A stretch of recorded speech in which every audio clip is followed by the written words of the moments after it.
2016 সাল থেকে বিজেপির জয়ের ডঙ্কা বাজিয়েছিলেন দিলীপ ঘোষ। প্রথম রাজ্যের মধ্যে নজরকাড়া স্থান খড়গপুর দিয়ে দীর্ঘদিনের কংগ্রেস বিধায়ক জ্ঞান সিং সোহনপাল তথা চাচাজিকে হারিয়ে তিনি প্রথম বিধায়ক হন বিজেপির খড়গপুরে। এরপরেই খড়গপুর শহরে তার বিজেপির অগ্রগতি তিনি শুরু করেছিলেন। এরপর 2019 সালের লোকসভা নির্বাচনেও জয়লাভ করেন, কিন্তু তারপরে ছন্দপতন ঘটেছিল।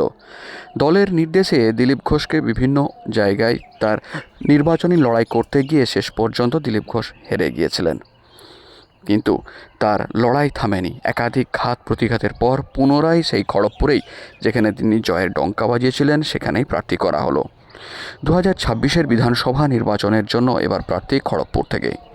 আর সেই নির্বাচনে লড়াই করার আগে খড়গপুরে পুনরায় তাকে পুরনো চেনা ছন্দে দেখতে কর্মীরা খড়গপুরে প্রার্থী ঘোষণার পরেই তাকে রীতিমতো চৌরঙ্গি এলাকা থেকে অভ্যর্থনা জানিয়ে সেখান থেকে বাইক র্যালি করে ঢোকালেন খড়গপুর শহরে। যেন বলতে চাইলেন, এবার পুরনো মেজাজে সেই লড়াই শুরু হোক। দিলীপ ঘোষকে নিয়ে 4 চাকা গাড়ি থেকে নামিয়ে কনভয় রেখে সিকিউরিটি নিয়ে বুলেট চালিয়ে দিলীপ ঘোষ কর্মীদের সঙ্গে সদর্পে প্রবেশ করলেন খড়গপুর শহরে। দিলেন পুজো। কর্মীদের সঙ্গে পুজো দিয়ে একাধিক কর্মসূচি তিনি শুরু করছেন বলে জানালেন।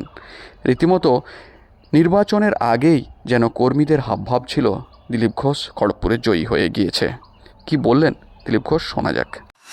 খড়গপুরে বিজেপি কর্মীদের উৎসাহই আলাদা।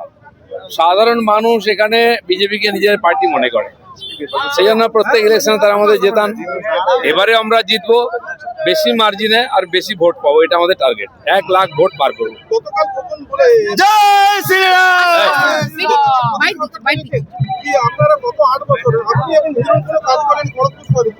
উনি কি করেছেন?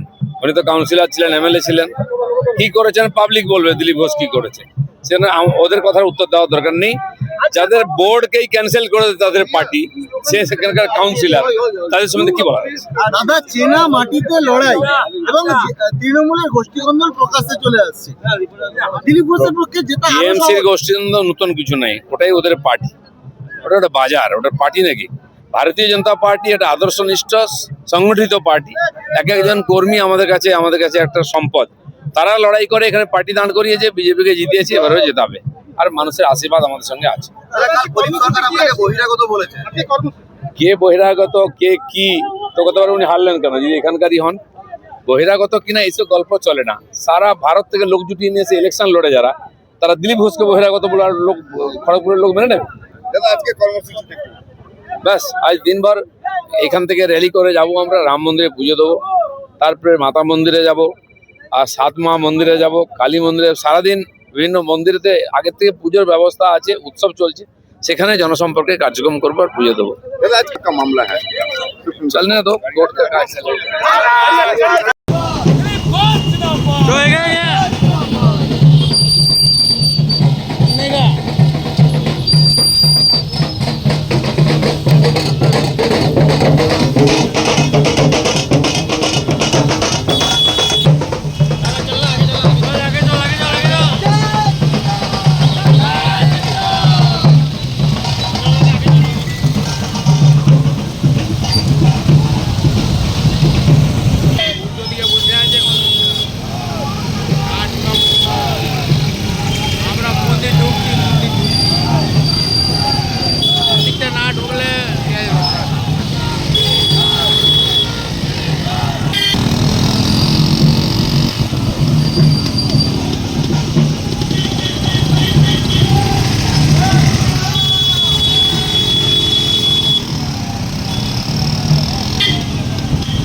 Yeah!